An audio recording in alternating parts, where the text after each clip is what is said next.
Hello, ladies and gentlemen. Welcome back to another video. And so, from last time, from the community poll that I posted I think like a week ago or something.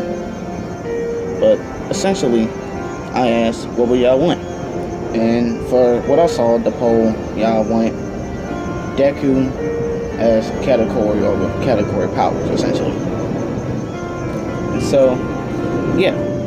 Without any further ado, let's get into this.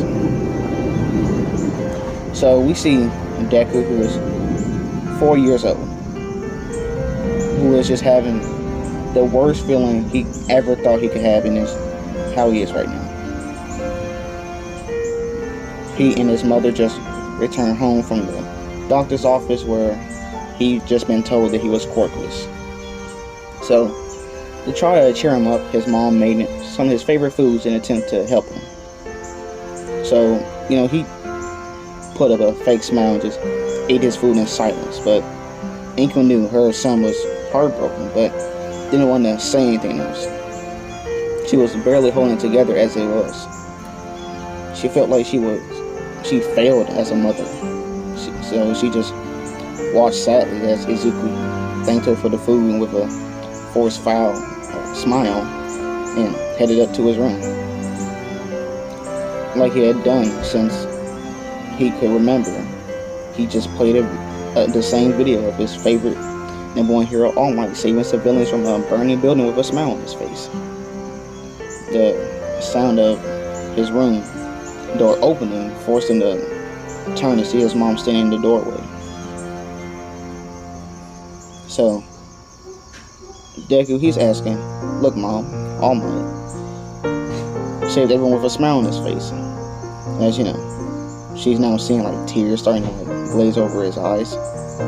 As you know, he quickly found himself getting put in a big hug by his mom, who kept repeating, "I'm sorry."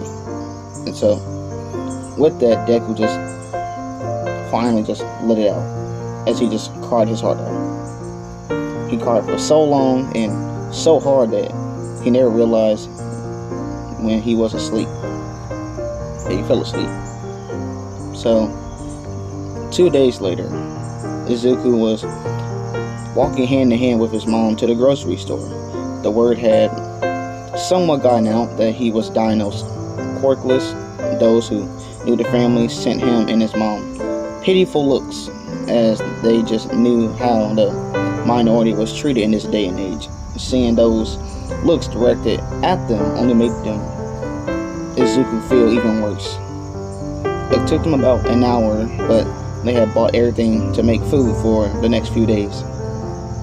On the way back, his mom stopped by a small stand selling various sweets. He watched as his mom tried a free sample of mochi, as her eyes lit up, and ordered a couple of cakes, as she turned to him with a small piece and offered it to him. He shook his head no, and the pair continued home. So the next day, the next 6 years of his life were very static, as he just found himself in the same cycle over and over again. Go to school, where he was bullied by some of the kids for being quirkless, go home and do his homework, and go buy food from the groceries, and pass by a small stand with his mom. He would never tell his mom this, but the owner of the sweet stand scared him slightly. So she was an old lady, very old lady. His 10-year-old mind didn't know how it was possible for her to still be alive. He never voiced his thoughts on it though, as he knew his mom would just, ridicule him for it. So that, along with she's very scary looking, but she was always nice to him. She would always let him have a small donut for free and tell his mom how adorable he was. So the first time he had seen her, his eyes had drawn to these three things: her longer than average red nose, her white hair with traces of purple in it, and the diagonal scar running from the right side of her forehead all the way to the left side of her mouth. He had expected her to be this mean old witch, but she was surprisingly nice. So his mom called Izuku's name, breaking his thoughts. She says, "We're out of vegetables. We're going to have to go down to the supermarket real quick." So he nods as he went to his room, put his shoes on, and when he made it back to the living room, she checks her purse and motions from the exit. As they walked to the store, Izuku was having a strange feeling, like something was coming. He had brief flashes of color in his sight. Those colors seemed to be moving left to right before stopping.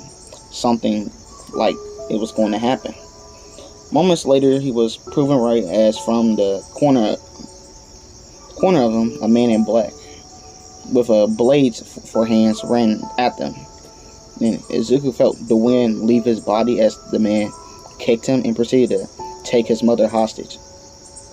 The young boy watched as cops and other pro-heroes proceeded to surround the man, but didn't do anything, or didn't get any closer, as he put a blade to her throat.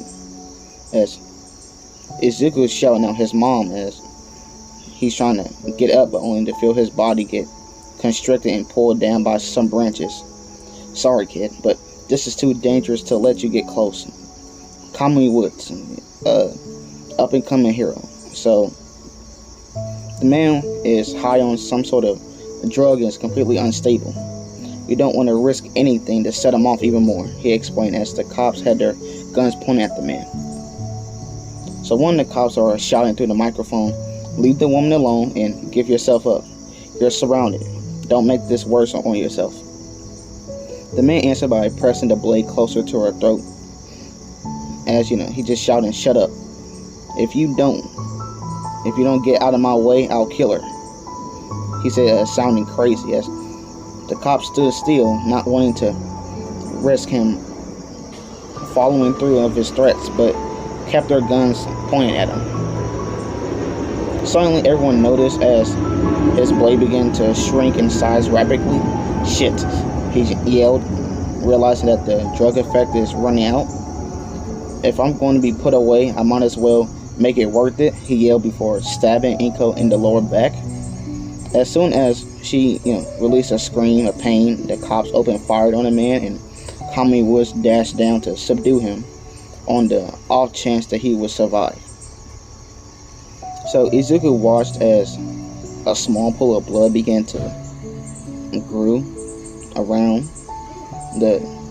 his mom, who was on the ground, as he started screaming loud, as it started to overshadow the other screams of civilians who caught the whole thing and sounds of paramedics arriving on the scene. His throat was sore from yelling, but he didn't stop. He was angry, distressed, and sad all at the same time. If he was stronger, he could have stopped his mom from getting hurt. If he had a cork, this could have been avoided. Those were the thoughts that were going off in his head over and over and over again as he was held to the hospital by Kamui Woods and some police officers. So we're going to cut to a week later. Izuku sat in the same chair that he'd been sitting in for the past few days, next to his bedridden mother. The doctors had said that it was a miracle, but she wouldn't be paralyzed. She eventually would be able to walk again, but there will be some complications. She'll never be able to run or walk any more than a few hours a day. She'll have a wheelchair assigned to her for when she needs it, but she wouldn't be losing the feeling in her lower half. So he's sniffing, trying to stop the tears from coming out. So his mom is calling out to him, and she's like, "Honey, it's okay, I'm alive." But he's like, "But you got hurt because of me." He's saying with still crying his eyes out. He's like, "Maybe if I was born with a cork." He's like, "The kids in school were right. I'm a Deku." She's like, "No, you're not." He's like, I was useless. You got hurt because I couldn't do anything. I was powerless and you were hurt because of it. I'm weak. I couldn't protect you. So his mom's smiling at him. She's like, sweetie, you're only 10 years old. Even if you had to court, the chances of this happening would still be this high. The man was on some sort of drug from what the cops told me. If you had tried to stop him, you would have got hurt or even killed. Seeing that he stopped crying, she continued, don't blame yourself. Besides, the doctor said I'll recover. We'll be able to go home soon, she said, patting on his head. But can you do me a favor, Izuku? As he looked up at her. I've only had this terrible hospital food for the past week. Can you run down to the sweet stand and give me some mochi? He nodded as he took the money that she handed to him and proceeded to leave. So he made sure to wipe his eyes with his sleeve as he exited the hospital. Only took him a few minutes to reach the stand. Luckily or unluckily, depending on who you asked, there were no other customers at the stand.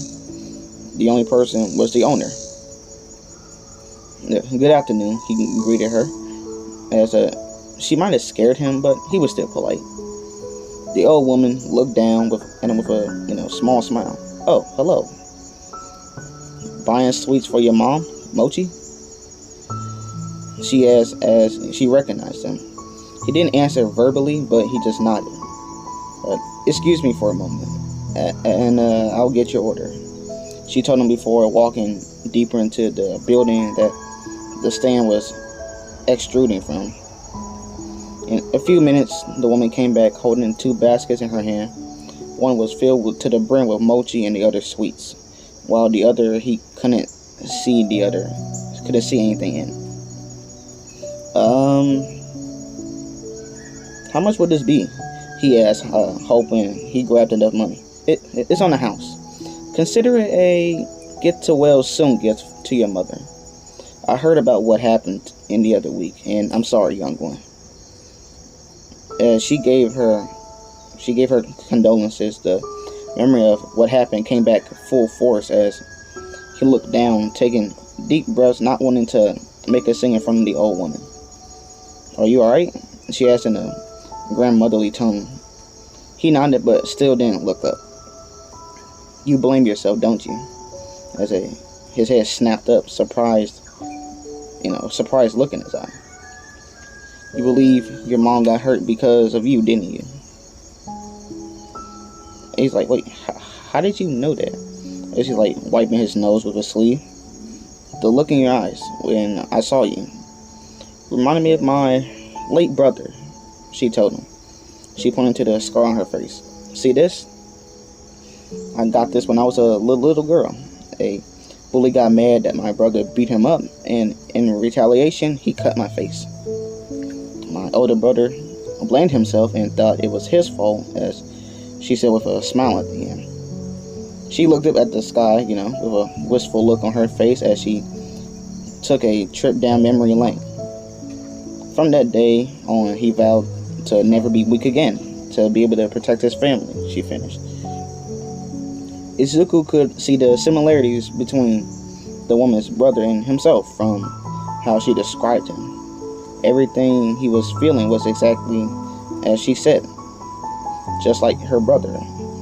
He too felt responsible for what happened to his mother. You're the one I've been looking for, she said, looking at him, as he's looking at him confused. So she grabbed the second basket and handed it to him, motioning him to look inside of it. Doing so, he came face to face with this large green fruit with some strange swirls like patterns on it. Seeing the young boy's confusion growing, she spoke again. That right there is a devil fruit, young man. As he's like, devil fruit?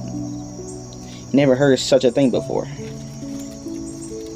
It's a special type of fruit that when consumed gives the eater special abilities. The abilities gained vary depending on what kind of fruit you eat, all at the expense of losing the ability to swim. So, Izuku held on to every word, completely just fascinated by the story, as his heart was pounding in his chest as his mind raced with all the possibilities. Where I come from, there are 1,000 of these, but the time of devil fruits have long since passed. Hearing the last bit of information, he stopped his train of thought as a new thought grew. Not to be rude, but how old are you? He asked.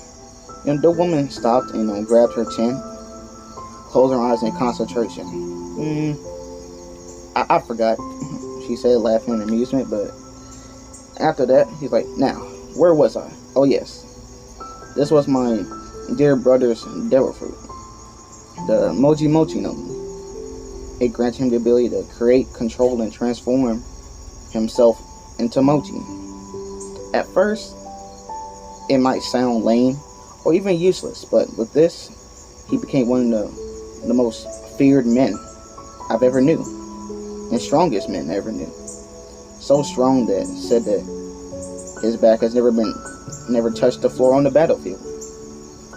She told him with pride as she added the last bit, as she began to eat some donuts. The thought just put a smile on her face. Izuku, though young, he could tell by how she spoke of her brother, this must have meant something to her. That itself brought up another question. Why me? Because you remind me of him. I've been looking, actually, for someone like him to pass his devil fruit to, so that his spirit may live on. I can tell I don't have much time left. So, Izuku, she said, surprising him that, she knew his name. Though it shouldn't be that much of a surprise, she knew his mom pretty well. Will you take the fruit and carry on his legacy, she asked. Izuku grabbed the fruit and held it into an eye level, as he's thinking to himself, I'm quirkless. If what she's telling me is true, and it can really grant me the power to protect my mom, she'll never get hurt again, he thought. I will, he said as he just chomped it down in one bite, only to his face to turn green as the old lady just she just laughing to herself as she just watches him eat the fruit, and she's like, oh yeah, I forgot to tell you, their fruits taste pretty horrible. So Izuku trying to rid the taste out his mouth. He's like, ugh. So after that, he looks down at his body before looking at his arms, and he didn't feel any different. So I'm sure you figure it out soon enough. Now, shouldn't you be getting those sweets to your mother? She asked as his eyes widened oh man, you're right. As he panicking, he grabs the basket and heads out, though he stops right before the exit. As he put the basket down, turned around and bowed deeply. Thank you so much. I promise to use this fruit to do good for my family, as your brother did. In his memory, I promise my back will never touch the ground, he finished before grabbing the basket and running out. So the old woman watched him run in the direction of the hospital with a determined look on his face, as she just smiled before opening to pack everything up and closing up the shop. She winked at a few people who knew her in the area before walking to an alley and pulling out a mirror. The mirror glowed slightly before removing her reflection and showing a colorful world on the other side. She grabbed a rock before stepping into it. On the other side, she looked back and threw the rock at the mirror, shattering it. So she smiled and lay down on the ground as her breathing became heavier. She's like, Katakuri, I finally found someone like you to give the fruit to. I'll tell you all about him soon, she said before the light faded from her eyes. So we cut to the next day at the Midoriya household. Izuku woke up earlier than usual, a frown on his face. he had the strangest dream. He was watching a battle between someone in a straw hat and a large man with a scarf around the lower half of his mouth.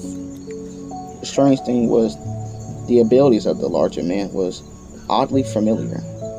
He stopped as he remembered the previous day with the old woman. That was probably her brother, he said to himself. He was using the Mochi Mochi no Mi powers. He added as he brought his hands up, remembering how he just changed the shape of his arm. To his amusement, his arm turned almost white as if turning into mochi. Then, to his horror, it began to seamlessly melt as he panicked and shook his hand in an attempt to stop it from falling off. He was like, stop, stop, stop, stop, stop, stop, stop. He panicked, just screaming in his mind. And just like that, the mochi turned back into a familiar form of his arm. And he just took a deep breath and laid back down. As he just closed his eyes and replayed the parts of the battle he had seen. The man turned his arms into a mace and somehow coated it in a black substance and to add power to it. He was able to stretch his arms and mold the size of it as well. Though the most amazing thing in his mind was how he was able to create holes in his body to dodge the attacks. He wondered if he could get to that level somehow. Well, I promised the old woman I'll carry on his legacy, so I guess I better start training. No one will ever get hurt because of me ever again, he said before spending the rest of the day training his new powers. And so, yeah, that's where I'm going to end it right there. Let me know if you want more of this story. Leave a like, comment down below, subscribe, and tell me what you think. And with that, I'm out. Peace. Thank you for watching. Carbon and 4, take them 2, 2, 3.